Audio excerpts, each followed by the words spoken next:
अस्सलाम वालेकुम dear students. Exercise 1.1 हम सॉल्व करने लगे हैं। इसमें कुछ क्वेश्चंस हम मुकम्मल तौर पर सॉल्व करेंगे और जो कंपैरेटिवली इजी क्वेश्चंस होंगे उनके जस्ट हिंट दिए जाएंगे।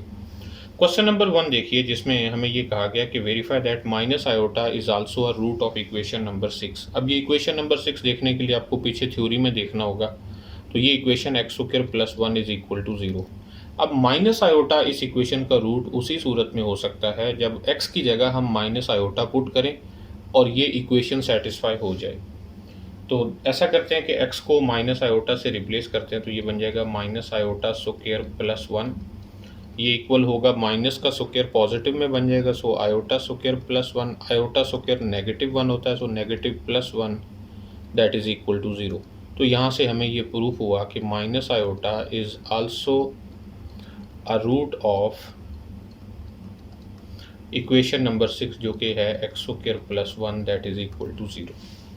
जब भी रूट वेरीफाई करना हो तो उस वैल्यू को उस इक्वेशन में पुट करके उस इक्वेशन को सेटिस्फाई करवाना होता है। क्वेश्चन नंबर 2 है कि verify that commutative, associative and distributive laws for complex numbers. अब कम्यूटेटिव लॉ क्या है, ये देखिए, हम इनको जस्ट नाम दे रहे हैं।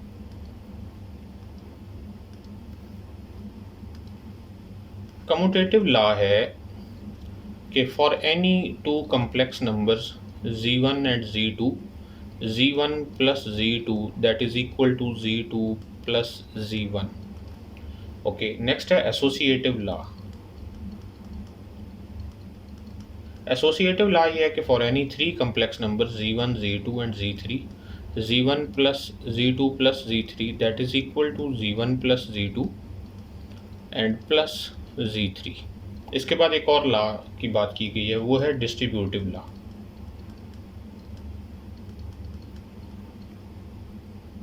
डिस्ट्रीब्यूटिव लॉ ये है कि for any three complex number z1, z2 and z3, z1 into z2 plus z3 that must be equal to z1 z2 plus z1 z3। अब इन तीनों लॉज को प्रूफ करने के लिए आप क्या करेंगे कि आप सपोज कर लें कि z1 इक्वल है a plus B iota, z2 equal है c प्लस डी आयोटा, और z3 भी सपोज कर लें कि that is equal to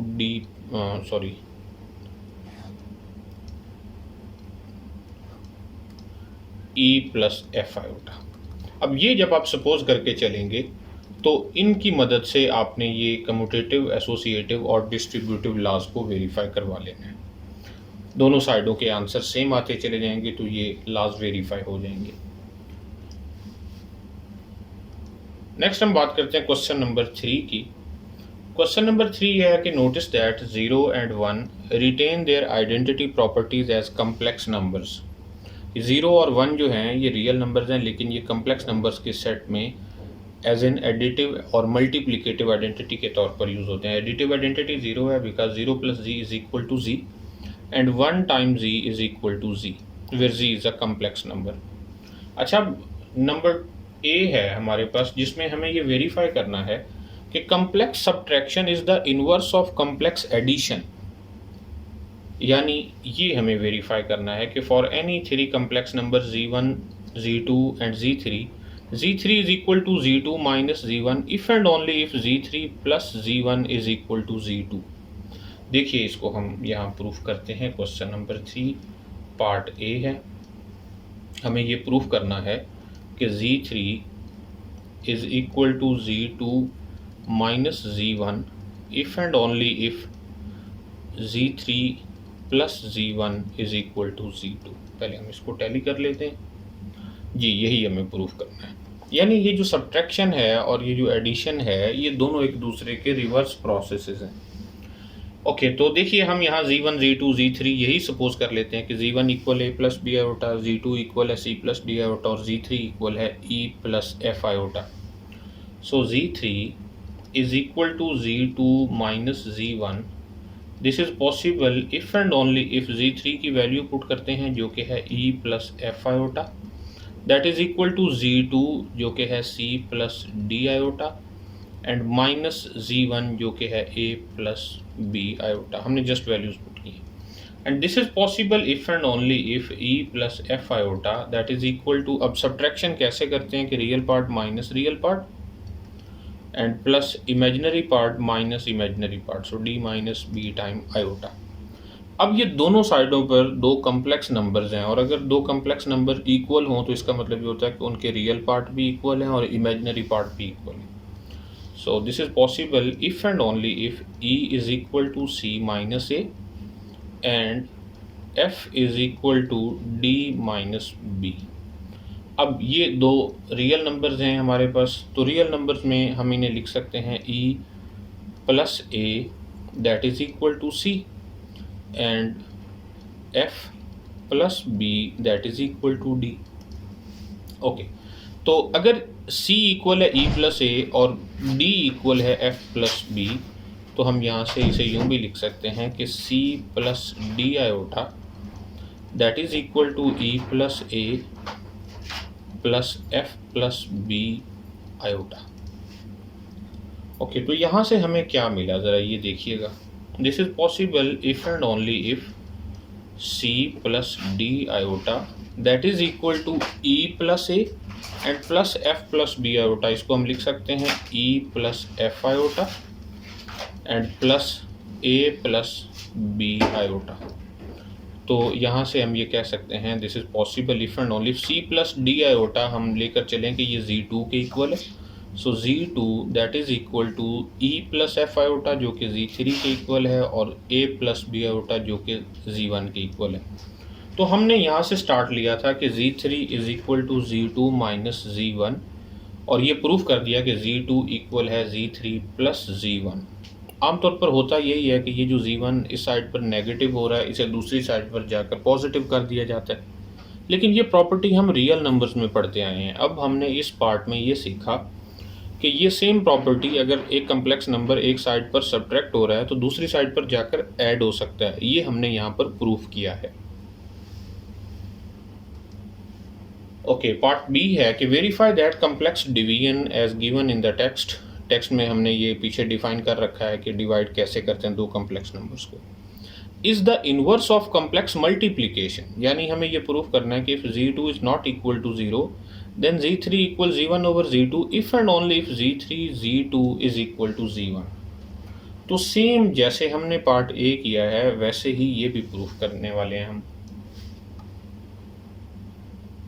okay, आइए इसको भी हम सॉल्व कर लेते हैं कि बी पार्ट में हमें सॉल्व करना है कि if Z2 is not equal to 0 then Z1 over Z2 is equal to Z3 if and only if Z1 is equal to Z2 Z3।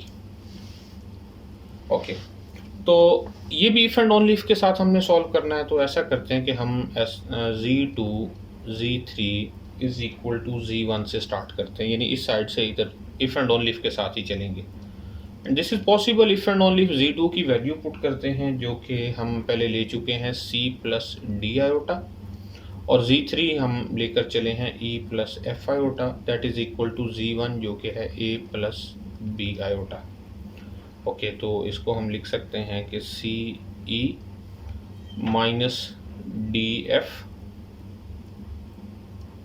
या FD and plus DE plus CF and iota that is equal to A plus B iota. ये हमने multiply किए हैं दो complex numbers को।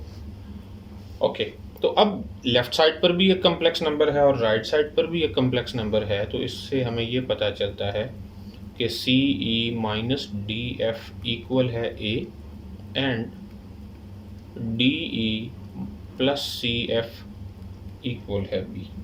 Okay, तो इन दोनों conditions को हम यूज़ करने वाले हैं नेक्स्ट। अब हमें ये प्रूव करना है कि Z1 over Z2 is equal to Z3 if and only if की कंडीशन के साथ। So if and only if Z1 over Z2 ये किसके इक्वल है, देखते हैं कि ये Z3 के इक्वल कब पॉसिबल है। कि हमें यही प्रूफ करना है कि this is if and only if condition के साथ ये Z3 के इक्वल है। सो Z1 ओवर Z2 की वैल्यू पुट करते हैं A plus B iota divided by C plus D iota, और इसको सिंप्लीफाई करने के लिए हम इसके कॉन्जुगेट से मल्टीप्लाई और डिवाइड कर देते हैं C माइनस डी आयोटा और नीचे भी C माइनस डी आयोटा। तो जब हम इनको मल्टीप्लाई करेंगे तो ये बन जाएगा AC plus BD divided by C square plus D square और plus B C minus A D divided by C square plus D square and iota. हमने कुछ भी नया नहीं किया, जस्ट न्यूमरेटर से न्यूमरेटर को मल्टीप्लाई किया और डिनोमिनेटर को डिनोमिनेटर से मल्टीप्लाई करके थोड़ा सिंप्लीफाई भी कर लिया। अच्छा, अब हम यहाँ पर ए तो हमारे पास गिवन है कि इक्वल है C E minus D F और बी भी गिवन है D E plus C F, तो इनकी वैल्यूज़ यहाँ पुट करने वाली हैं। ये किसके इक्वल बन जाएगा, ए सी यानी C E minus D F time C plus B D यानी D E plus C F and D whole divided by C square plus D square plus इसी तरह ये जो इमेजिनरी पार्ट है इसमें भी बी और ए की वैल्यू पुट करेंगे तो ये होगा D E plus C F multiply with C minus A D यानी C E minus D F multiply with D and whole divided by C square plus D square and iota. Okay, so इसको simplify करें तो ये बन जाता है C square E minus C D F plus D E F और plus C D F whole divided by ये D square E होगा, क्योंकि डी ई जब डी से मल्टीप्लाई होगा तो ये डी स्क्वायर ई बन जाएगा divided by C square plus D square and plus C D E plus C square F minus C D E and plus D square F whole divided by C square plus D square and iota. अच्छा, तो यहाँ जो cancel होते हैं इनको cancel कर लेते हैं, C D E minus C D E cancel हो जाएगा। अब ऊपर से ई कॉमन है तो इनसाइड होगा C square plus D square और डिवाइड भी हो रहा है C square plus D square plus इन दोनों में एफ कॉमन है तो यहाँ C square plus D square divided by C square plus D square and iota. C square plus D square दोनों कैंसिल हो जाएंगे क्योंकि ये नॉन ज़ीरो है, Z2 नॉन ज़ीरो था, तो ये किसके इक्वल बन जाएगा, E प्लस एफ आयोटा और E प्लस एफ आयोटा किसके इक्वल है, Z3 के। तो यहाँ हमने ये वेरीफाई कर लिया कि Z2 Z3 is equal to Z1 if and only if Z1 over Z2 is equal to Z3। यानी जैसे हम रियल नंबर्स में अगर एक नंबर एक साइड पर मल्टीप्लाई हो रहा हो, नॉन ज़ीरो हो, तो वो दूसरी साइड पर डिवाइड हो सकता है। यही काम हमने सीखा कि कम्प्लेक्स नंबर में भी हम ऐसा कर सकते हैं कि अगर एक नॉन ज़ीरो नंबर एक साइड पर मल्टीप्लाई हो रहा है तो दूसरी साइड पर जाकर वो डिवाइड हो सकता है। ओके, तो नेक्स्ट क्वेश्चन नंबर 4 है कि prove that if Z1 Z2 is equal to 0 then Z1 is equal to 0 और Z2 इज इक्वल टू 0। तो ये भी उसी तरह से प्रूव किया जा सकता है जैसे हम ऊपर कर चुके हैं। तो ये बेसिकली रियल नंबर्स की तरह की ही प्रॉपर्टी है। जैसा कि हम जानते हैं दो रियल नंबर्स को मल्टीप्लाई करने से अगर आंसर 0 आ जाए तो ज़रूरी होता है कि उनमें से कोई एक लाजमी 0 हो। तो यही प्रॉपर्टी कम्प्लेक्स नंबर्स के लिए भी यहाँ दी गई है। नेक्स्ट क्वेश्चन नंबर 5 to 13, ये बड़े इजी क्वेश्चंस हैं, जस्ट आपने इनको सिंप्लीफाई करना है और a प्लस बी आयोटा की फॉर्म में आंसर बता देना है। जैसे यहाँ देखिए क्वेश्चन नंबर 10 है, तो क्वेश्चन नंबर 10 में आप ऐसा करें कि पहले इसको थोड़ा सिंप्लीफाई कर लें। हम इसे लिख सकते हैं 2 plus iota divided by real part से और इमेजिनरी पार्ट से सॉल्व करेंगे तो ये बन जाएगा -1 प्लस 8 आयोटा और होल स्क्वायर है। अब यहाँ स्क्वायर आप दोनों का अलग अलग ले रहे हैं, ऊपर वाले का और नीचे वाले का, तो भी ठीक है, लेकिन ये इससे ज़्यादा आसान हो जाएगा कि आप इसके स्क्वायर के इनसाइड जो कम्प्लेक्स नंबर है पहले आप इसको फर्दर सिंप्लीफाई कर लें। यानी ऐसा करें कि 2 plus iota divided by -1 plus 8 iota को मल्टीप्लाई कर लें -1 माइनस 8 आयोटा से और डिवाइड भी कर लें -1 माइनस 8 आयोटा से, और फिर जो आंसर आया आप उसका स्क्वायर लेंगे। तो ये दोनों सूरतों में आंसर ठीक होगा। सेम क्वेश्चन नंबर 11, 12 और 13 भी सॉल्व किए जा सकते हैं। नेक्स्ट है क्वेश्चन नंबर 14 के show that real part of iota z is equal to minus imaginary part of z। देखिए हमारे पास z अगर इक्वल हो a प्लस बी आयोटा के, तो real part of iota z find करना है। तो पहले आयोटा z सॉल्व करेंगे तो ये बन जाएगा ए आयोटा माइनस बी, क्योंकि जब आयोटा स्क्वायर होंगे तो वो माइनस बी बन जाएगा। और इसका रियल पार्ट किसके इक्वल है? रियल पार्ट ऑफ आयोटा जी, जो कि इक्वल है माइनस बी के। अब इसमें आयोटा जी का रियल पार्ट माइनस बी है और इमेजिनरी पार्ट ओनली ए है। अच्छा, तो इमेजिनरी पार्ट ऑफ जी किसके इक्वल है? Minus imaginary part of G. Imaginary part of G जो कि बी था, तो ये इक्वल है माइनस बी के। तो यहाँ से ये प्रूफ हो गया कि real part of iota Z equal होता है minus imaginary part of Z. तो जस्ट इतना सा सॉल्व करना था यहाँ पे। नेक्स्ट है क्वेश्चन नंबर 15 कि let K be an integer, show that iota power 4 K equal 1। इसको यहाँ हम सॉल्व कर लेते हैं। ये है जी question number 15। Iota power 4 K को हम लिख सकते हैं iota power 4 and whole power K, where K is an integer. अब आयोटा पावर 4 जो है इसको भी हम लिख सकते हैं iota square whole square and then whole power K. Iota square जो कि -1 होता है, सो -1 स्क्वायर होल पावर के। -1 का जो स्क्वायर है ये तो +1 है, सो 1 पावर के जो कि 1 के इक्वल होगा। इसका मतलब ये हुआ कि आयोटा की अगर पावर में मल्टीपल ऑफ 4 हो तो आंसर 1 होगा। जैसा कि हम कह सकते हैं iota power 4, iota power 8, iota power 12, iota power 16 and so on. इस तरह नेगेटिव भी हो सकते हैं इवन।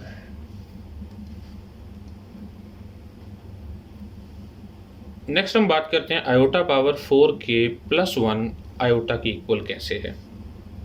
आयोटा पावर 4 के +1 इसको हम लिख सकते हैं आयोटा पावर 4 के मल्टीप्लाई विद आयोटा। और आयोटा पावर 4 के अभी हम सॉल्व कर चुके हैं कि ये 1 के इक्वल है, सो 1 मल्टीप्लाई विद आयोटा ये आयोटा की इक्वल होगा। यहाँ से हम ये कह सकते हैं कि iota, iota power 5, iota power 9, iota power 13 and so on, इन तमाम का आंसर आयोटा होता है। इस तरह नेक्स्ट है आयोटा पावर 4 के +2। इसको भी हम लिख सकते हैं आयोटा पावर 4 के multiply with iota square. So iota power 4 के जो कि 1 के इक्वल है, सो और आयोटा स्क्वायर -1 के इक्वल है, तो हम ये कह सकते हैं कि आयोटा पावर 4 के +2 इक्वल होगा -1 के। यानी iota square, iota power 6, iota power 10, iota power 14 and up to so on, इन तमाम की वैल्यू -1 होती है। सो लास्ट में आयोटा पावर 4 के +3 है, तो इसे हम लिख सकते हैं आयोटा पावर 4 के multiply with iota power 3। Iota power 4 के जो कि 1 के इक्वल है, और आयोटा क्यूब को हम लिख सकते हैं आयोटा स्क्वायर इंटू आयोटा, तो ये as a whole minus iota के इक्वल होगा। तो यही हमें इस पार्ट में प्रूफ करना थे। नेक्स्ट है question number 16 K use the result of problem 15 to find iota power 7। अब देखिएगा आयोटा पावर 7 का मतलब ये है कि आयोटा पावर 4 + 3, यानी आयोटा पावर 4 के +3, तो ये इस तरह का बन रहा है वेयर के इज़ 1, तो ये माइनस आयोटा के इक्वल है। इसी तरह आयोटा पावर 62, तो पहले हमें सिर्फ 62 को देखना है कि 4k है, 4k +1 है, 4k +2 है या 4k +3 है। तो 62 को हम लिख सकते हैं 4 × 15 + 2, यानी ये इस फॉर्म में बन रहा है 4k +2 की फॉर्म में। सो आयोटा पावर 62 इक्वल होगा -1 के। इसी तरह नेगेटिव पावर्स को भी डील किया जा सकता है। नेक्स्ट क्वेश्चन नंबर 17 है कि use the result of problem 15 to evaluate, कि वही पहले वाले रिजल्ट को यूज़ करते हुए हमें यहाँ इसका आंसर बताना है। ये है 3 आयोटा पावर, ये है हमारे पास 3 आयोटा पावर 11, ये क्वेश्चन नंबर 17 है, +6 आयोटा क्यूब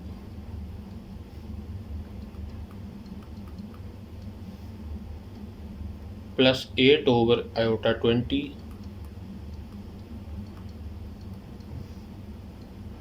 और प्लस आयोटा इनवर्स। अब इनको भी हम सॉल्व करके आंसर बता सकते हैं, लेकिन वो बज़िद है कि क्वेश्चन नंबर 15 को ही यूज़ किया जाए। तो देखिए हम ये कैसे कर सकते हैं। 11 को हम लिख सकते हैं 4 × 2 एंड +1, सॉरी +3। तो ये इस तरह का बन रहा है iota power 4k plus 3 time, तो इसका आंसर क्या होगा माइनस आयोटा प्लस 6, और आयोटा पावर 3 है तो ये 3 को भी हम लिख सकते हैं 4 इंटू 0 प्लस 3, तो ये भी इसी फॉर्म में है आयोटा पावर 4k प्लस 3 फिर k 0, तो इसका आंसर भी माइनस आयोटा होगा।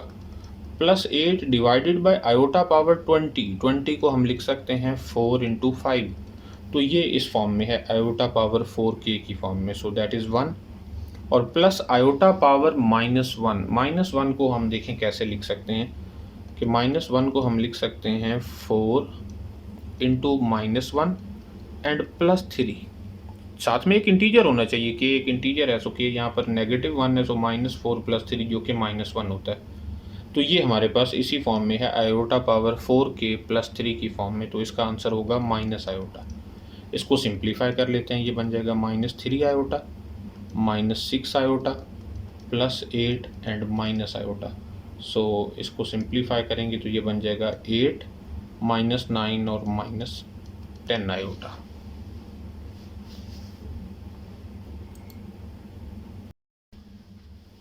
Okay, next है क्वेश्चन नंबर 18 कि show that the complex number z equal -1 plus iota satisfies this equation. तो जस्ट z को -1 प्लस आयोटा इस इक्वेशन में पुट करना है और आप देखेंगे कि लेफ्ट साइड का आंसर भी 0 के इक्वल ही होगा, यानी -1 प्लस आयोटा इस इक्वेशन को सेटिस्फाई कर देगा। नेक्स्ट है क्वेश्चन नंबर 19 के write the complex equation z³ plus 5z square equal z plus 3 iota as 2 real equations. देखिए इसको हम कैसे सॉल्व करते हैं। z³ plus 5z square, z³ plus 5z square is equal to z plus 3 iota. तो हमने इसको रियल 2 इक्वेशंस में चेंज करना है। क्वेश्चन नंबर 19 है, तो ऐसा करते हैं कि z को x प्लस आयोटा y या a plus B iota put कर देते हैं।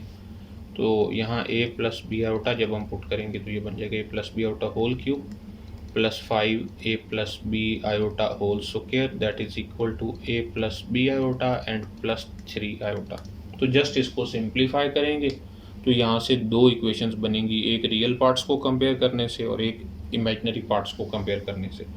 इसको मैं सॉल्व कर देता हूँ। a plus B whole cube का फार्मूला यूज़ करेंगे, a cube plus B cube iota cube और plus 3 a square b, so a square b iota और plus 3 a b square, so a b square iota square plus 5 into a square plus b square iota square और plus 2 a b iota that is equal to a plus b plus 3 iota, इनको इकट्ठा लिख दिया।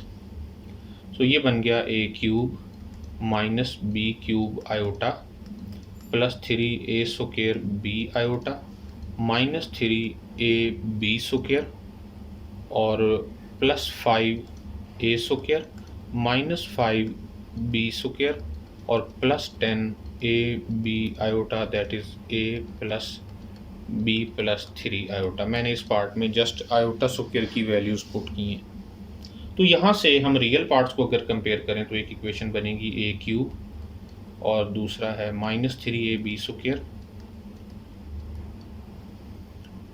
Plus 5a square minus 5b square that is equal to a।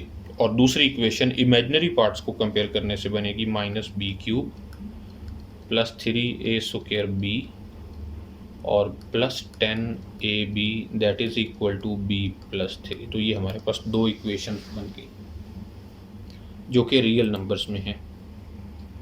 Next question number 20 है कि solve each of the following equations for z। तो यहाँ से हमने जस्ट z सेपरेट करना है। पार्ट ए देखिए कि iota z is equal to 4 minus z iota, so iota z plus z iota that will be equal to 4, यानी 2 iota z is equal to 4।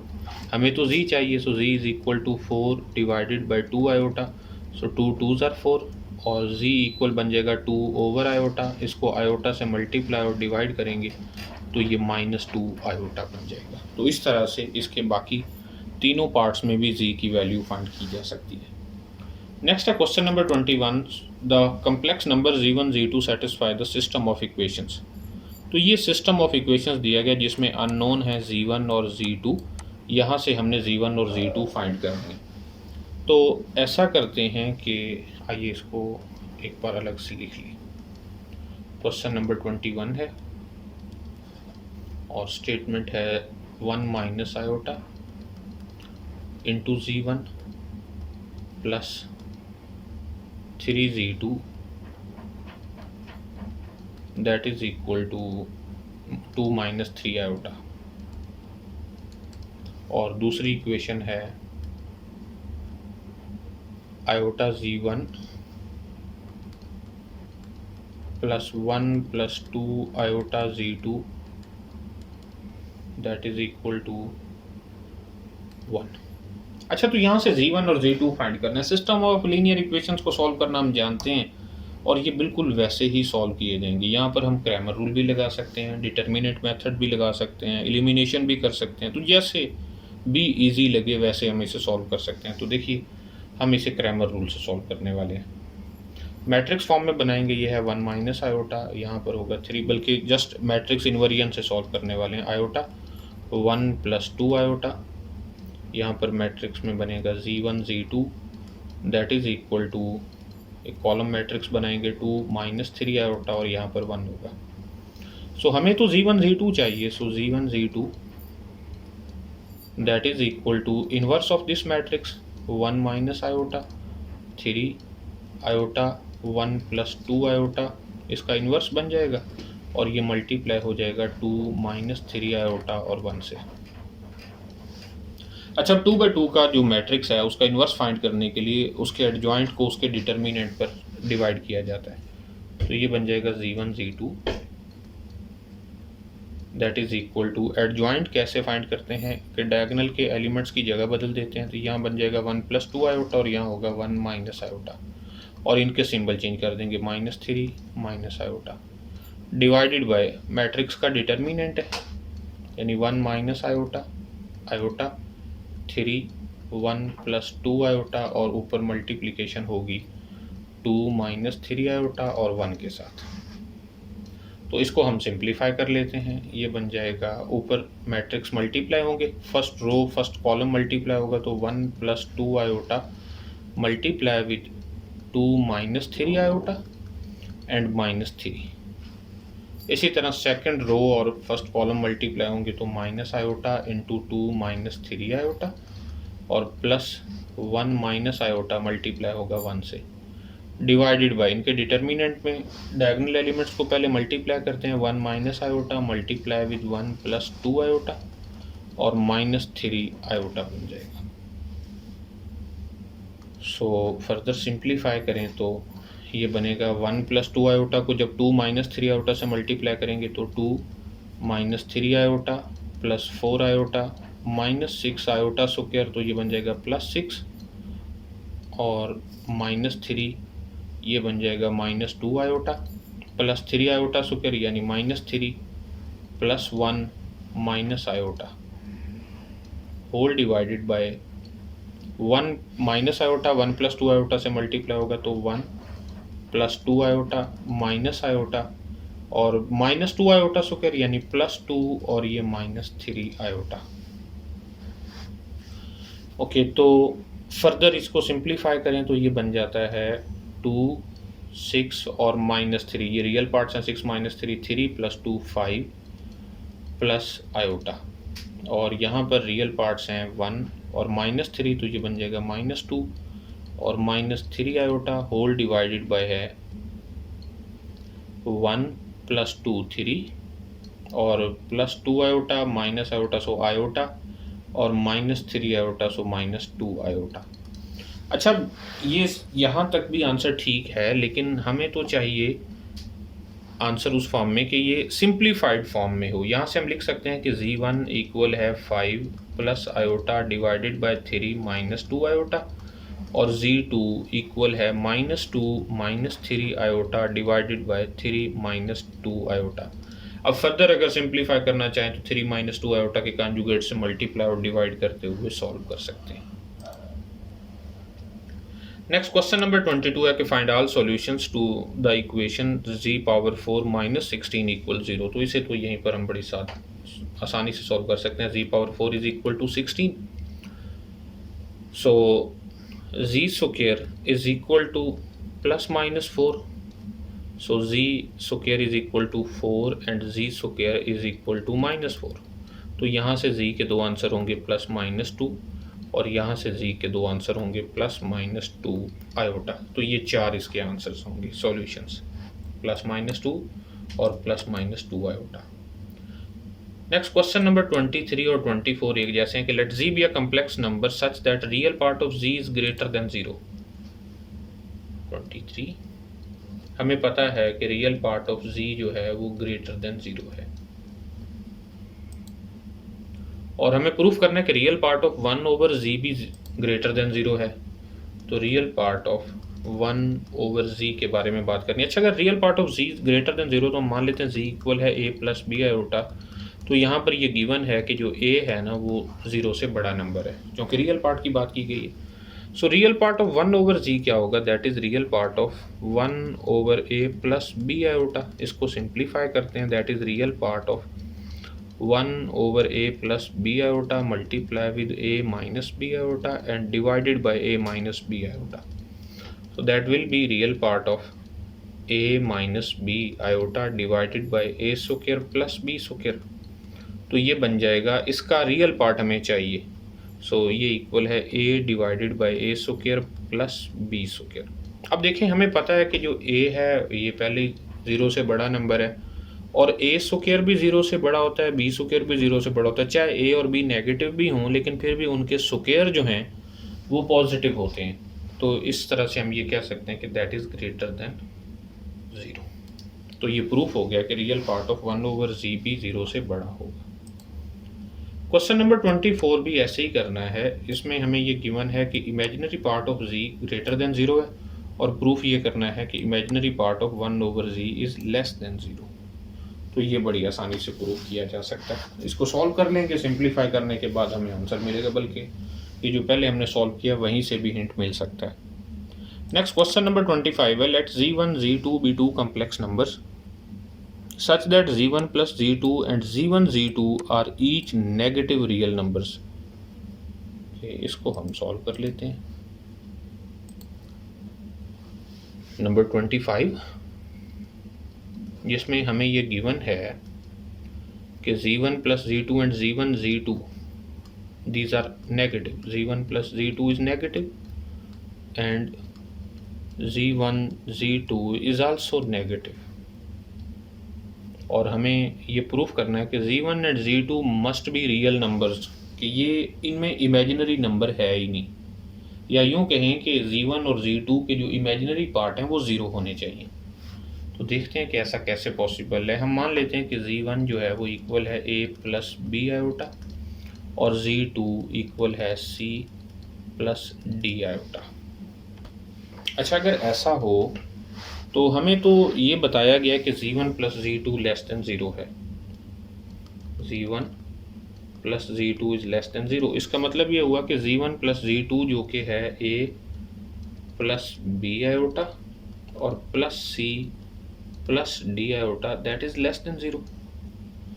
तो z1 प्लस z2 नेगेटिव कैसे हो सकता है? इसका मतलब यह है कि उनका जो रियल पार्ट इमेजिनरी पार्ट है वो 0 होना चाहिए और उसका रियल पार्ट लेस देन 0 होना चाहिए। So a plus C and plus b plus D iota must be less than 0। तो यहाँ से हमें ये पता चलता है कि b प्लस डी जो है ना वो 0 के इक्वल है, और and a plus C is less than 0। Okay, तो ये एक इंफॉर्मेशन है हमारे पास, b plus D that is equal to 0। अच्छा, दूसरी कंडीशन ये है कि z1 z2 is also negative. z1 z2 यानी a plus B iota multiply with c plus D iota that is less than 0। तो यहाँ से हम ये कह सकते हैं कि ये इक्वल है A C minus B D and plus B C plus A D iota is less than 0। अब चूँकि कंपैरिजन जो है, जो ऑर्डर है वो जस्ट रियल नंबर्स में होता है, तो यहाँ से भी हम ये कह सकते हैं कि B C plus A D that is equal to 0 and A C minus B D that is less than 0। Okay, तो अब एक कंडीशन हमारे पास ये भी है। अच्छा, ऊपर जो हमें बताया गया था कि b plus D that is equal to 0, तो इससे हम ये कह सकते हैं कि b is equal to negative D. अगर हम b इक्वल नेगेटिव डी इसमें पुट कर दें तो हम लिख सकते हैं कि बी सी इसकी लेफ्ट साइड बन जाएगी बी सी और ए डी यानी minus A B that is equal to 0। हमने जस्ट d को माइनस बी पुट कर दिया क्योंकि b इक्वल है negative d, so d is equal to negative b। इन दोनों में b कॉमन है, so b into C minus A is equal to 0। अब ये रियल नंबर्स हैं और रियल नंबर्स में हम ये जानते हैं कि अगर दो रियल नंबर का प्रोडक्ट 0 हो तो ज़रूरी है कि उनमें से कोई एक 0 हो। सो एक या तो b 0 है या फिर c माइनस ए 0 है। ओके, तो b 0 है। अगर हम ये मानकर चलें कि b इक्वल है 0 के, तो यहाँ से हमें ये पता चलता है कि ये जो d है ये भी 0 है क्योंकि d नेगेटिव b के इक्वल था, तो d भी 0 हो गया। और अगर b 0 है d 0 है तो इससे हमें ये पता चलता है कि z1 इक्वल है a plus 0 iota and z2 that is also equal to c plus d iota यानी c प्लस 0 आयोटा। यानी ये पता चला कि z1 और z2 दोनों रियल हैं। ओके, अब हम इस दूसरी कंडीशन की तरफ आ जाते हैं, क्योंकि हमारे पास दो ऑप्शन हैं कि या तो b इक्वल है 0 के या फिर c माइनस ए इक्वल है 0 के। अगर c माइनस ए 0 के इक्वल है तो इससे हम ये कह सकते हैं कि c इक्वल है a के। अगर c a के इक्वल है तो यहाँ से देखिए कि हम इसे लिख सकते हैं ac को लिख सकते हैं a स्क्वायर, क्योंकि c a के इक्वल है, सो ये a स्क्वायर बन जाएगा और माइनस बी डी। और ये जो d है या b जो है माइनस b या ओनली b देख लिया जाए तो b इक्वल है माइनस d के, तो ये बन जाएगा plus d square that is negative. तो ऐसा तो पॉसिबल ही नहीं है। a स्क्वायर और d स्क्वायर जो हैं ये हमेशा 0 या 0 से बड़े होते हैं, क्योंकि square of any real number is always non negative, तो ये लेस देन 0 हो ही नहीं सकते। सो दैट इज इम्पॉसिबल कह लें या कंट्राडिक्शन कह लें। तो इसका मतलब ये हुआ कि हमारे पास b और c माइनस ए का अगर प्रोडक्ट 0 के इक्वल है तो यहाँ से हमारे पास सिर्फ एक ही ऑप्शन है कि b 0 के इक्वल है। और b अगर 0 है तो ये हम डिस्कस कर चुके हैं कि d भी 0 होगा और z1 भी रियल होगा और z2 भी रियल होगा। तो हमें इस क्वेश्चन में यही प्रूफ करना था कि अगर सम भी 0 है और प्रोडक्ट भी 0 है तो वो दोनों रियल नंबर होंगे। z1 और z2 दोनों रियल ही हो सकते हैं, फिर उनका इमेजिनरी पार्ट नहीं होगा। ओके, नेक्स्ट क्वेश्चन नंबर 26 के verify that real part of summation j from 1 to n zj is equal to summation j from 1 to n real part of zj। अब ये हमें वेरीफाई करना है। कैसे? हमें j जो है वो 1 से n तक वेरी हो रहा है। रियल पार्ट ऑफ, इसमें हमें पहले पार्ट में ये प्रूफ करना है कि real part of z1 plus z2 plus up to so on plus zn that is equal to real part of z1 plus real part of z2 plus up to so on plus real part of zn। अच्छा, z1 हम मान लेते हैं कि हमारे पास एक complex number है a1 plus b1 iota. z2 हम मान लेते हैं कि यह है a2 plus b2 iota and so on. zn मान लेते हैं कि ये an प्लस bn आयोटा है। जब हम पहले इनको ऐड करें z1 plus z2 plus z3 plus up to so on zn, तो इनके रियल पार्ट्स ऐड होंगे a1 plus a2 plus a3 plus up to so on an, और इसी तरह इमेजिनरी पार्ट्स भी ऐड होंगे। तो जो ऐड करने से रियल पार्ट बनेगा वो पहले वाले तमाम कम्प्लेक्स नंबर्स के रियल पार्ट्स का सम होगा, यानी ये राइट साइड के इक्वल होगा। तो इसे फर्दर डिटेल में आप लिख सकते हैं। और ये जो सेकंड है कि imaginary part of sum is equal to sum of imaginary parts, तो इसी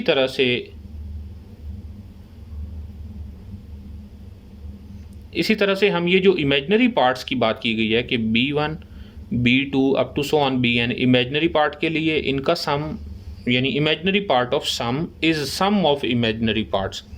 तो ये सेकंड पार्ट भी इसी तरह से सॉल्व किया जा सकता है।